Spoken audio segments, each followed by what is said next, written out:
My name is Linda Fiddler, and I've been doing political work for about 10 years now, unbelievably, and I had done a lot of work with candidates, and I started seeing this pattern where a candidate would come in and kind of develop a structure that worked for them, and they would get elected, which was great. But then they packed it up and took it with them, which kind of left the rest of the Dems, you know, hanging out in the breeze unless they could create their own little machine and get it going. So really, you know, I kind of came to the conclusion this last year. This is pre-Trump. This was after the June primary. I worked on the library initiative. I was very, very active in the library initiative. I was very sad that didn't pass. And I thought, okay, we need to do something that will work to build kind of a structure that belongs to everybody. And we came up with the Democratic Voter Engagement Project. And Helen and Cheryl and Kathy and myself and a few others kind of sat down over the summer and we talked about what we thought the needs were and how we were going to structure this and what we were going to do. We have a website. It's either kerndems.com or kerndems.org. They both go to the same location. So either ending you put on there, you're going to be good. But right down here is the Democratic Voter Engagement Project button. And our mission is to register and educate new voters and help existing voters vote successfully. Our project was to kind of crack this nut. All the campaigning that I'd been doing for years with different candidates, you know, we'd go out and kill ourselves, we'd knock on doors, we'd collect all this data, and then it was kind of like it just went away. And we never actually made contacts within those communities and neighborhoods to find anchor people that we could come back to later and say, hey, we have this really wonderful candidate. Can you round up your neighbors and vote for this person? And so really that was kind of what we wanted to do. We also wanted to kind of figure out how we could increase voting propensity among Democrats. That's one of the issues here in Kern County. The registration, which I tried to get it going for the Secretary of State's website, shows that basically Democrats are only lagging behind Republicans by a few thousand registered voters. It's, you know, it's kind of crazy when you think about it. There's a lot of decline to states or independents that I don't really know. It's hard to always tell how they're going to fall, right? You can sometimes tell by age. But that where we actually have the biggest problem with many of our areas is our Democrats don't vote. So Republicans will troop out there and they're going to vote at 73%. And some of our areas that are stronger with Democrats will vote at 41% if we're lucky. And that's where the big discrepancy comes in, and that's how we lose seats over and over and over again. So we wanted to figure out how we could, you know, help them be successful. And one of the things that we found is that a lot of our Democrats were voting. They just weren't voting successfully. They were struggling with the process, especially in some of our lower income areas or people who are really struggling, maybe haven't had a lot of formal education or struggling with literacy. And that should not prevent you from being able to vote successfully. They don't need to make the envelope so hard that you can't figure it out, or there's 3 places to sign, and if you sign any of the wrong ones, it doesn't even get opened. I used to go down 2 in the morning, you know, the day after election day, to see what was going on down at the elections office. And you look over and there's this room stacked with absentee ballots in crates, and they've already called all the elections, and you're kind of like, well, it looks to me like there's 10,000 ballots sitting over there. What's going on? And there was something wrong with the envelopes, and they did not open them up and even process them because they couldn't match the signature, or it was in the wrong place, or whatever. So it was called the Democratic Voter Engagement Project, and I think we'll stick with that because this really is about voter engagement. It's not actually, we're not that partisan driven, with the idea being that, you know, we are Democrats, we're out doing this, but we want to reach all the voters in our neighborhoods. So here's an overview. The Kern County Democratic Voter Engagement Project was implemented during the 2016 general election cycle, and we structured it from the get-go as a study. So we were going to look at data, collect data, and then look to see if we met our objectives with the data. The objective of the project was to develop and test effective strategies to increase successful voting of Democrats throughout Kern County. That was our overall one. Of course, when you're doing a study and you're gathering data, you kind of had to narrow it down a little bit. All right, so the first thing we did, we established our goals. I have a data set that I use called Political Data Inc. Throughout that data set, you can find out all sorts of things. You can find out propensity, how many Russians live in the 21st Congressional District, which there's 4 that identify as Russian. I did this before all the issues with the Russians. It was just kind of, it just caught my eye, like there's 4 people that identify as Russian. That's for the 21st? Yes, isn't that funny? Like, well, anyway, out of the 209,000 voters or whatever is in there for, say they're Russian. All right, but we looked at it very carefully, and we looked at like where discrepancies were and the differences between what goes on in the 21st Congressional District and what goes on in the 23rd Congressional District, because those are our 2 congressional districts, and they actually need different care. They have different voting populations, and we found out that there's a huge discrepancy. Like this is the 23rd Congressional District. This is the discrepancy between registration, like what it could be, and then this is the 21st, so like how many people are registered and how many people actually vote. So they vote better in the 23rd, but there's not enough of them. We need to go out and work those neighborhoods. And part of it is previous candidates, when they were building their machines, they were all running in the 21st. You know, most of our Democrats run in the, you know, Arvin, Lamont, the 5th District, and out that way. So a lot of voter registration had gone on.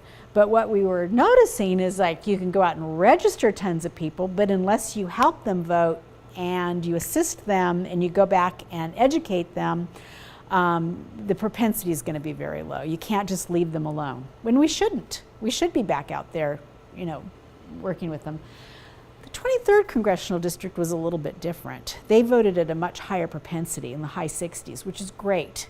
It wasn't that much lower than what the Republicans in general vote for. And these are in general presidential elections.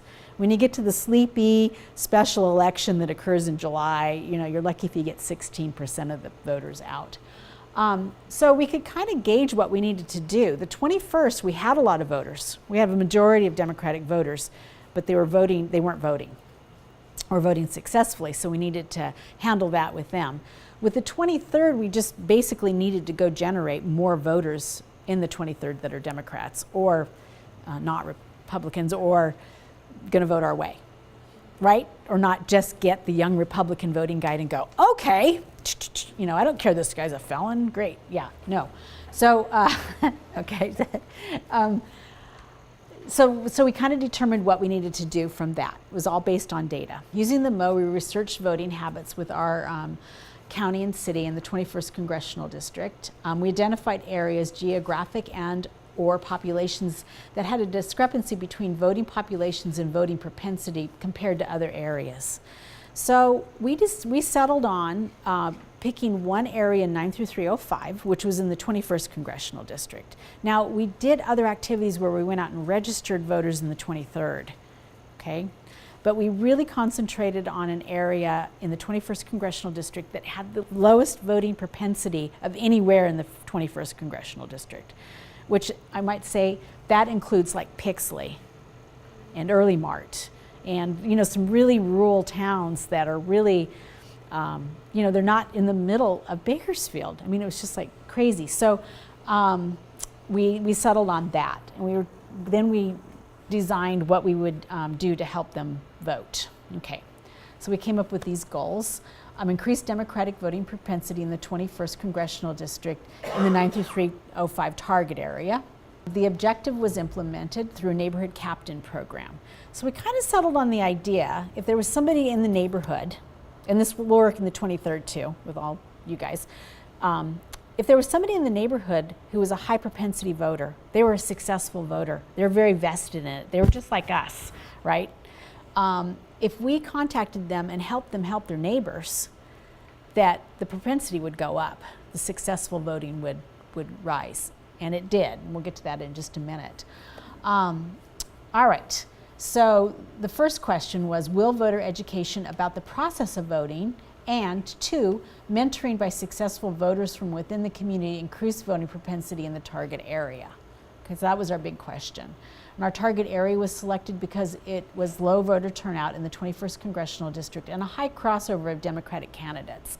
So we had a high crossover of people running, plus we had the 3 bond measures for the schools, all clustered in one area. So we actually had quite a long slate of candidates and issues that we were supporting while we were doing this. For the 3,000 voters that were in this target area, only 300 of them had voted either 4 out of 5 or 5 out of 5 times.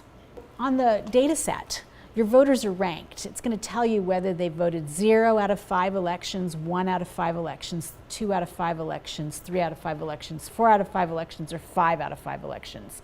If you're 5 out of 5, you're stellar. I bet everybody in this room knows 5 out of 5. Like, you just vote every single time.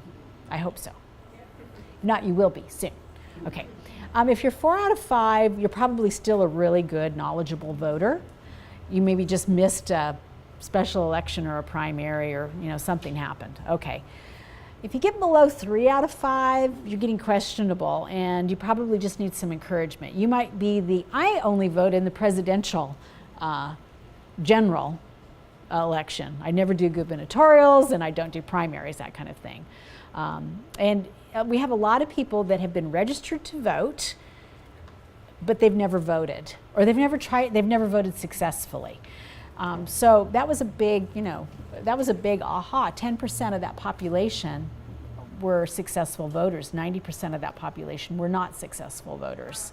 Over the 2-month period of time, we visited them at their houses and asked them if they'd like to help their neighbors vote. Okay, so unlike you, we didn't have a meeting where they came. We actually went out to them to find them. Knocked on the door. Hi, my name's Linda from the Democratic Voter Engagement Project. And their first thing out of their mouths, I vote every time.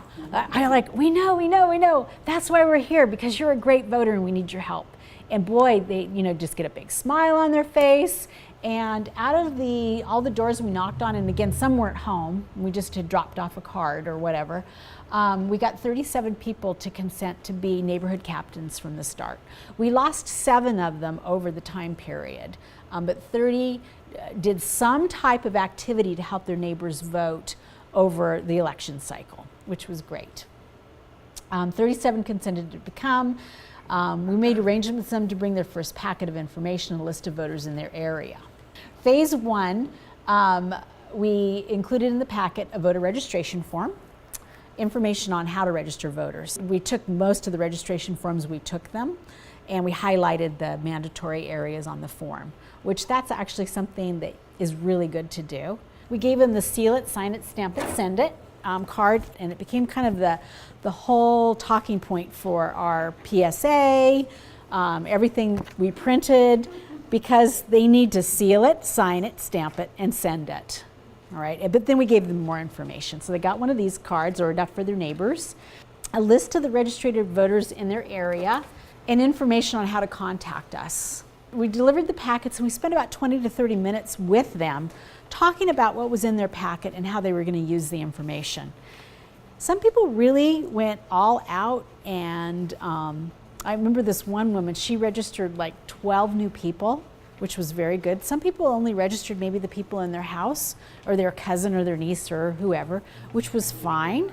All of the neighborhood captains minimally went out and delivered the card to their neighbors and knocked on the door and said, hi, my name's so-and-so, I live down the way.